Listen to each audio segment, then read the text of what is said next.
Hi, ഇതാണ് ഡുറിയാൻ. ഇപ്പോൾ മലേഷ്യയിൽ ഡുറിയാൻ സീസണാണ്. അപ്പം ഞാൻ കരുതി ഈ ഡുറിയാൻ വാങ്ങി കഴിക്കുന്ന ഒരു റിയാക്ഷൻ വീഡിയോ ഇടാന്ന്. അങ്ങനെ ഡുറിയാൻ വാങ്ങാൻ വേണ്ടി വന്നതാണ്. ഈ ഡുറിയാൻ ഫ്രൂട്ട് എന്ന് പറയുന്നത് ഫ്രൂട്ടുകളിൽ തന്നെ രാജാവാണ്. പിന്നെ പബ്ലിക് ട്രാൻസ്പോർട്ടിലൊന്നും നമുക്കിതെടുത്ത് പോകാനൊന്നും പറ്റില്ല. ഒരു ചക്ക പോലെ ആണെങ്കിലും അതിൻ്റെ പുറന്തോട് ഭയങ്കര ഷാർപ്പും കട്ടിയുള്ളതുമായിരുന്നേ. പിന്നെ അതിൻ്റെ ഉള്ളിലത്തെ ചുള ചക്ക പോലെ ആയിരുന്നില്ല. ഒരു പഞ്ഞിക്കെട്ട് പോലെ അത്രയും സോഫ്റ്റ് ആയിരുന്നേ അതിൻ്റെ ഉള്ളിലത്തത്. പിന്നെ ഞാൻ പല വീഡിയോസിലും കണ്ടിട്ടുണ്ട് ഇതിനൊരു അളിഞ്ഞ നാറ്റാണ്, ഇത് കഴിക്കാൻ പറ്റില്ല അങ്ങനെയൊക്കെ.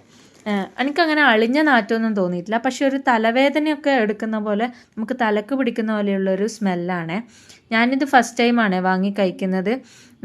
എനിക്ക് ഇതിൽ തൊട്ടപ്പോൾ നല്ലൊരു സോഫ്റ്റ് തോന്നി. കഴിച്ചു നോക്കിയപ്പോൾ നല്ലൊരു മധുരം ഉണ്ടായിരുന്നേ. പക്ഷേ ഇതിൻ്റെ സ്മെല്ല് കാരണം തോന്നും ചില ആൾക്കാർക്കൊന്നും അത് ഇഷ്ടപ്പെടാത്തത്. എന്തായാലും എനിക്ക് ഇഷ്ടപ്പെട്ടിട്ട്. അപ്പം മലേഷ്യയിൽ വരുന്ന എല്ലാവരും ഇതൊന്ന് ട്രൈ ചെയ്ത് നോക്കണേ.